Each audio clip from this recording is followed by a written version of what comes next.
पढ़ेंगे पर्सनालिटी का लास्ट जो टॉपिक, मेजरमेंट ऑफ पर्सनालिटी बा व्यक्तित्व मापन।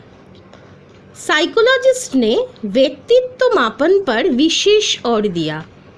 इस विशेष जोर का उद्देश्य व्यक्तियों के विषय में जानकारी प्राप्त कर उन्हें वातावरण के साथ उपयुक्त अभियोजन में सहयोग देना है। इसीलिए किसी व्यक्ति को एक खास प्रकार के कार्य में लगाने से पहले उसके व्यक्तित्व की जांच कर ली जाती है। जांच करने से ये ज्ञात हो जाता है कि व्यक्ति किस कार्य को सफलतापूर्वक कर सकता है। हम लोगों की दैनिक जीवन में पर्सनालिटी मेजरमेंट का व व्यक्तित्व मापन का बहुत ही आवश्यकता पड़ती है। जैसे उदाहरण क्या क्या है? व्यापारिक प्रतिष्ठानों में सफल सेल्समैन होने के लिए व्यक्तित्व को माप करना पड़ता है। औद्योगिक प्रतिष्ठानों में सही काम के लिए सही व्यक्ति का चुनाव करने के लिए व्यक्तित्व का मापन बहुत ही ज़रूरत है। सेना के विभिन्न पदों पर तथा संवेदनशील कार्य के लिए अयोग्य व्यक्तियों के छांटने और योग्य व्यक्तियों का चयन करने, एजुकेशनल फील्ड में विभिन्न संस्थाओं में स्कॉलरशिप प्रदान करना एवं शैक्षणिक योग्यताओं के दृष्टिकोण से छात्राओं के चयन आदि परिस्थितियों में व्यक्तित्व की परख करना अत्यंत आवश्यक होता है। तो ये जो व्यक्तित्व मापन व मेजरमेंट ऑफ पर्सनालिटी, ये जो टॉपिक है, पर्सनालिटी मेजर करने के लिए बहुत सारे तरीका है। व्यक्तित्व मापने की निम्नलिखित विधियों की मनोवैज्ञानिकों ने चर्चा की है। उनमें से प्रधान 3 जो विधि है वो है नंबर 1 ऑब्जर्वर्स रिपोर्ट व पर्यवेक्षक व प्रेक्षक प्रतिवेदन। नंबर 2 इज प्रोजेक्टिव टेक्निक्स व उसे कहते हैं प्रक्षेपी तकनीक। और number 3 is self reporting measures अर्थात आत्म प्रतिवेदन मापक। तो हम लोग सबसे पहले चले आएंगे पर्यवेक्षक या प्रेक्षक प्रतिवेदन अर्थात ऑब्जर्वर्स रिपोर्ट। ऑब्जर्वर्स रिपोर्ट क्या है, किसे कहते हैं ऑब्जर्वर्स रिपोर्ट? यहाँ पर साइकोलॉजिस्ट है ऑब्जर्वर का काम करते हैं। वो कोई भी पर्सन का व्यक्तित्व माप करने के लिए उसको पहले ऑब्जर्व करते हैं एवं ऑब्जर्व करने के बाद उनकी जो ट्रेट्स है उसके ऊपर डिपेंड करके उसकी व्यक्तित्व को जांच किया जाता है। तो ऐसा ही ऑब्जर्वर मेथड के रिपोर्ट के अंदर एक मेथड है इंटरव्यू मेथड, जो तुम लोगों की सिलेबस में है, साक्षात्कार विधि। ये ऑब्जर्वर मेथड के व ऑब्जर्वर रिपोर्ट के अंतर्गत व्यक्तित्व मापन का एक प्रोसेस है। तो साक्षात्कार व इंटरव्यू मेथड किसे कहते हैं? ये विधि साइकोलॉजिस्ट एवं क्लिनिकल साइकोलॉजिस्ट की एक प्रमुख प्रविधि है। इन क्षेत्रों में व्यक्तित्व संबंधी विकृतियां के अध्ययन एवं उन्हें दूर करने के प्रयासों के सिलसिले में इसका सर्वाधिक प्रयोग किया जाता है। साक्षात्कार आमने सामने परस्पर वार्तालाप या समालाप करने की विधि है। इस विधि में जिसके व्यक्तित्व की जांच करनी होती है उसे साक्षात्कार का उम्मीदवार या इंटरव्यूवी कहते हैं और जो व्यक्तित्व की जांच करता है उसे साक्षात्कारकर्ता या इंटरव्यूअर कहते हैं। इन दोनों एक दूसरे के आमने सामने साधारण वार्तालाप करते हैं तथा इसी वार्तालाप द्वारा व्यक्ति की व्यक्तित्व संबंधी विशेषताओं को ज्ञात करने का प्रयास किया जाता है। साक्षात्कार 2 प्रकार के होते हैं, एक है स्ट्रक्चर्ड अर्थात निर्मित साक्षात्कार, दूसरा है अनस्ट्रक्चर्ड तथा अनिर्मित साक्षात्कार। निर्मित यानी रचित साक्षात्कार की विधि में व्यक्तित्व के जिस पक्ष या विशेषता को मापना होता है उससे संबंध निश्चित प्रश्न पहले से ही निर्धारित कर लिए जाते हैं तथा उन प्रश्न के उत्तर को विकल्प अर्थात ऑल्टरनेटिव आंसर्स भी पूर्व निर्धारित रहते हैं। साक्षात्कारकर्ता उम्मीदवार से क्रमशः उन प्रश्नों को पूछा जाता है जिसे वो पूर्व निर्धारित वैकल्पिक उत्तरों में से कोई भी एक को जो उसकी विशेषता के अनुरूप होता है चुनकर बताता है। साक्षात्कार इस परिस्थिति में साक्षात्कारकर्ता और उम्मीदवार दोनों के कार्य अत्यंत सरल होते हैं। साक्षात्कारकर्ता केवल पूर्व निर्धारित प्रश्नों को पूछता जाता है और उम्मीदवार उनके पूर्व निर्धारित वैकल्पिक उत्तरों में से किसी एक को चुनकर बताता है जिस समालापक नोट कर लेता है। और सेकेंड प्रकार की जो इंटरव्यू है उसे कहते हैं अनस्ट्रक्चर्ड या अनिर्मित व अरचित साक्षात्कार। इसमें उम्मीदवार मतलब इंटरव्यूई, उसकी भूमिका ही प्रधान होते हैं। अनिर्मित या अनस्ट्रक्चर्ड इंटरव्यू में इंटरव्यूई की भूमिका अर्थात उम्मीदवार की भूमिका ही प्रधान रहती है। वो अपने बातों, अपने भावना, विचार इसको स्वयं प्रकट करता है। साक्षात्कार की प्रक्रिया का प्रारंभ, गतिविधि का संचालन एवं साक्षात्कार का अंत आदि सब उसकी इच्छा एवं योग्यता पर निर्भर है। उपर्युक्त दोनों प्रकार के साक्षात्कार को क्रमशः दृढ़ एवं खुला हुआ अथवा क्लाइंट सेंटर्ड इंटरव्यू भी कहते हैं। तो ये है first type of observers report. Second क्या है? दूसरी जो है पर्सनालिटी डिटर्मिनेशन का व पर्सनालिटी मेजरमेंट का दूसरी टेक्निक को कहते हैं प्रोजेक्टिव टेक्निक्स या प्रक्षेपी तकनीक।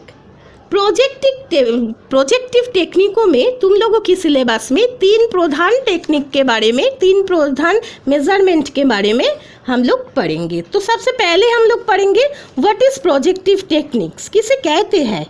प्रक्षेपण मेथड। प्रक्षेपण शब्द का अर्थ है अपने मनोभावनाओं एवं विचारों को दूसरे पर आरोपित करना।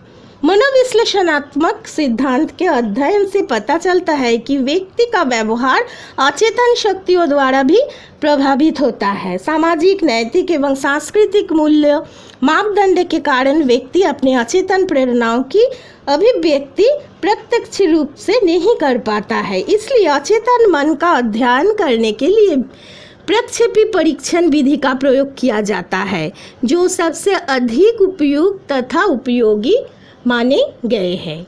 तो मनोवैज्ञानिकों ने व्यक्तित्व के मापने के लिए कोई प्रकार की उत्तेजना सामग्री का उपयोग कर प्रक्षेपी विधि का विकास किया है।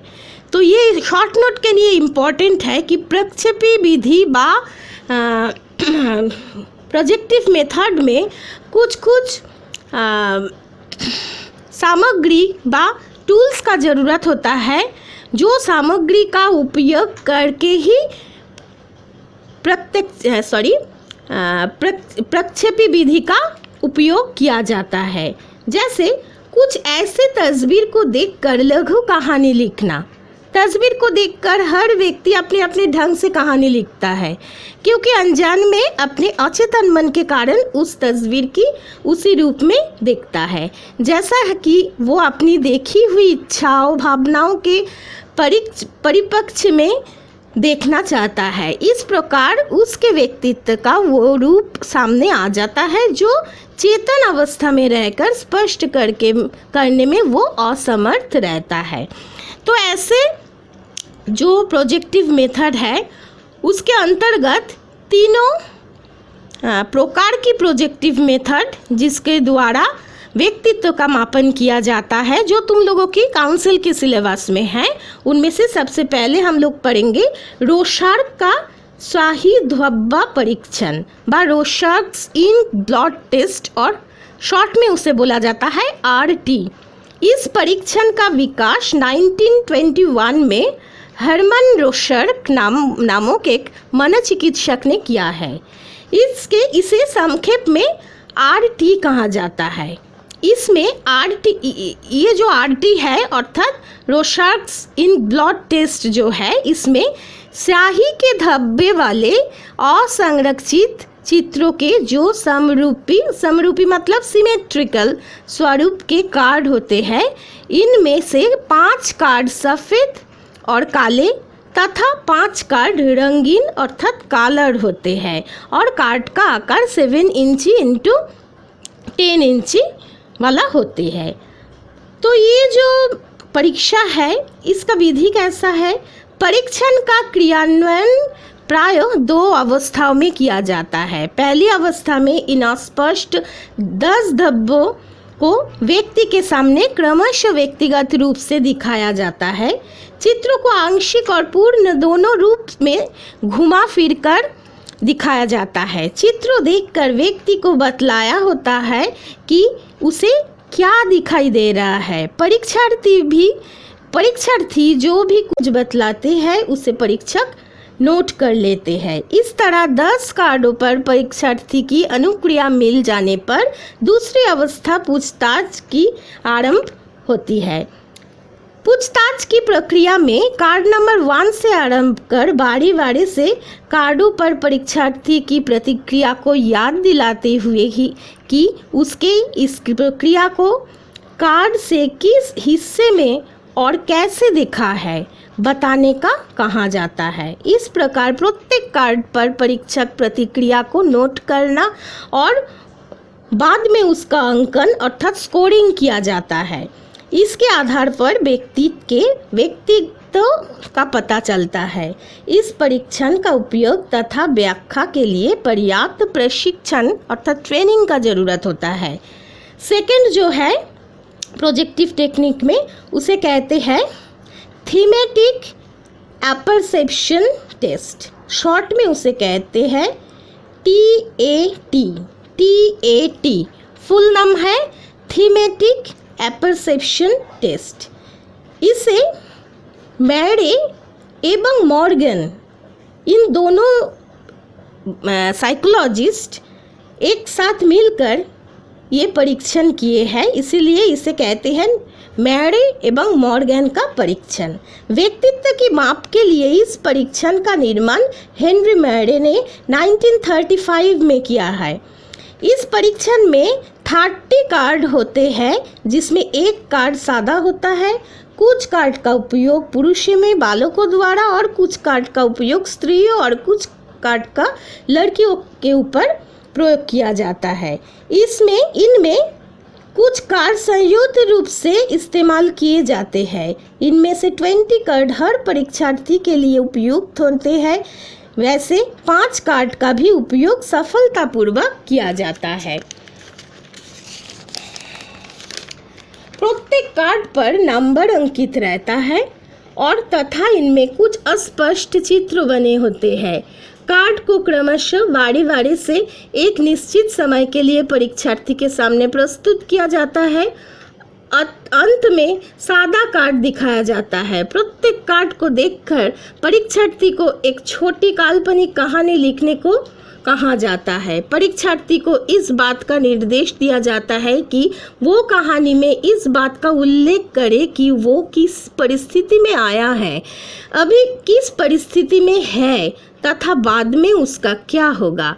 सभी कार्ड को देखकर कहानियाँ लिखने के पश्चात उस कहानी के संबंध में प्रयोज्य से कुछ पूछताछ की जाती है। ऐसा माना जाता है कि इन अपरिचित चित्रों को देखकर परीक्षार्थी जो कहानी लिखता है वो उसके विचार, प्रेरणाओं, इच्छाओं, अनुभव आदि का प्रक्षण होता है जो उसके व्यक्तित्व को दर्शाते हैं। 3 नंबर जो टेक्निक है प्रोजेक्टिव मेथड का वो है word association test by Jung. Carl Jung का नाम तुम लोग सुनी हो। Scientist Carl Jung word association test नामक एक प्रकार की टेस्ट का उद्भावन किए हैं जिसके द्वारा व्यक्तित्व का परिमाप किया जाता है। तो what is word association test? इस जांच में संवेगात्मक शब्द अर्थात असंवेगात्मक अथवा तटस्थ शब्दों की मिलीजुली एक सूची तैयार की जाती है। दोनों प्रकार के शब्द की संख्या बराबर रखी जाती है। व्यक्ति के सम्मुख प्रत्येक शब्द को एक एक कर बारी बारी से उपस्थित किया जाता है तथा व्यक्ति प्रत्येक शब्द को सुनने के तुरंत बाद ही प्रत्युत्तर में उस शब्द को बोलता है जो सबसे पहले उसकी चेतन में आते हैं। प्रत्येक शब्द को सुनने के बाद व्यक्ति कितनी देर में अपना प्रत्युत्तर देता है तथा प्रत्युत्तर के रूप में जो शब्द बोलता है उसे नोट कर लिया जाता है। सूची के प्रत्येक शब्द को एक बार प्रस्तुत कर लेने के बाद दोबारा उन शब्द को पहले की ही तरह प्रस्तुत किया जाता है। दोबारा शब्द को प्रस्तुत करने का उद्देश्य ये होता है कि व्यक्ति पहले दिए गए शब्द को ठीक ठीक बोल पाया है या नहीं, इसकी जांच हो सकती है।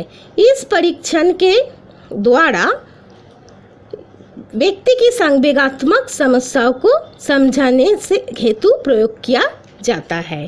तो ये है सारे प्रोजेक्टिव मेथड। प्रोजेक्टिव मेथड के बाद मेजरमेंट ऑफ पर्सनालिटी का लास्ट जो मेथड है उसे कहते हैं सेल्फ रिपोर्टिंग मेजर्स या आत्म प्रतिवेदन मापक। सेल्फ रिपोर्टिंग मेजर्स किसे कहते हैं? व्यक्तित्व के माप के लिए मनोवैज्ञानिकों ने मूल्य निर्धारण मापनियाँ तैयार की है। इन संरचित मूल्य निर्धारण मापनियाँ अर्थात रेटिंग स्केल पर दिए गए प्रश्नों को परीक्षार्थी स्वयं पढ़कर अपनी प्रतिक्रिया व्यक्त करता है, इसलिए इसे आत्म प्रतिवेदन व सेल्फ रिपोर्ट कहते हैं। अर्थात मापनी के प्रश्न का उत्तर किस हद तक सही है इसका निर्धारण परीक्षार्थी स्वयं करता है। जैसे परीक्षक सही मानते हुए जो का तो स्वीकार कर वस्तुनिष्ठ ढंग से अंकन कर शील गुणों का मात्रात्मक अनुपात सुनिश्चित करता है। इन प्राप्तांकों की व्याख्या भी वस्तुनिष्ठ ढंग से परीक्षक द्वारा विकसित मानों को अर्थात नॉर्म्स के आधार पर की जाती है। तो ये जो आत्म प्रतिवेदन व सेल्फ रिपोर्ट जो है, सेल्फ रिपोर्टिंग मेजरमेंट जो है, उसके अंतर्गत एक टेस्ट है जिसे कहते हैं free association test. Free association test ऐसा एक प्रकार की टेस्ट है जिस टेस्ट में कोई भी व्यक्तियों का पर्सनालिटी मापने के लिए उसी व्यक्तियों को संपूर्ण रिलैक्स्ड पोजीशन में रखा जाता है एवं रिलैक्स अवस्था में रखने के बाद वो व्यक्ति आप उसका अनकॉन्शियस माइंड में जो कल्पना, जो स्मृति, जो बातें विचार आता है सभी को व्यक्त करते हैं एवं इसके आधार पर उसका पर्सनालिटी का मेजरमेंट होता है। तो ये जो फ्री एसोसिएशन जो प्रोसेस है, ये फ्री एसोसिएशन प्रोसेस का अनुधावन व उसका पता सबसे पहले किए हैं विज्ञानी सिगमंड फ्रॉइड ने। सेल्फ रिपोर्टिंग मेजर्स का और एक टाइप है जिसका नाम है क्वेश्चनियर मेथड। क्वेश्चनियर मेथड किसे कहते हैं? नाम से ही पता चल रहा है। क्वेश्चनियर मेथड मतलब इस मेथड में कुछ क्वेश्चन पूछा जाता है, कोई सेट्स ऑफ क्वेश्चन रहता है एवं वो क्वेश्चनियर मेथड जो है वो एक प्रकार की साइकोमेट्रिक मेथड है। क्वेश्चनियर मेथड किसके अंदर आता है? साइकोमेट्रिक प्रोसेस के अंदर। साइकोमेट्रिक मतलब मोनोमितिक विधियाँ, जहाँ पर साइकोमेट्रिक का उपयोग किया जाता है, स्टैटिस्टिक्स अंक का उपयोग किया जाता है एवं उसके द्वारा पर्सनालिटी का मेजरमेंट होता है। तो ऐसे साइकोमेट्रिक एक मेथड के अंदर में होता है कागज पेंसिल जांच व पेपर पेंसिल टेस्ट। लगभग किसी भी मनोवैज्ञानिक के उद्देश्य के लिए सबसे सुविधाजनक माप कागज पेंसिल माप या जांच होती है। ऐसे ही एक कागज पेंसिल जांच का उदाहरण है क्वेश्चनियर मेथड। तो क्वेश्चनियर मेथड में क्या रहता है? प्रश्नावली में व्यक्ति के व्यवहार, स्वभाव अथवा व्यक्तित्व की विशेषताओं से संबंधित प्रश्नों को सूची होती है, जिनका उत्तर लिखित रूप में या मौखिक रूप से हाँ या नहीं में दिया जाता है। कुछ प्रश्नावलियों के में उत्तर देने का एक और विकल्प अनिश्चित या संदिग्ध भी होता है। व्यक्ति प्रश्नावली में पूछे गए वैकल्पिक उत्तरों में से जो उसे सही मालूम पड़ता है उसे बताता है। दिए गए उत्तरों के अनुसार अंक प्रदान किए जाते हैं। अंक मतलब रेट दिए जाते हैं। इससे व्यक्तित्व का परिमाणात्मक परिचय या ज्ञान प्राप्त होता है। तो ये है विभिन्न प्रकार के मेथड जिसके द्वारा पर्सनालिटी का मेजरमेंट हम लोग करते हैं। तो आज तुम लोगों का पर्सनालिटी चैप्टर ख़त्म हो चुका है। तुम लोग घर में जो दो चैप्टर तुम लोगों को ख़त्म हो गया, अर्थात इंटेलिजेंस एवं पर्सनालिटी घर में तैयार करोगी। मैं एक दिन तुम लोगों को डेट बता के तुम लोगों को टेस्ट लूँगी। Thank you.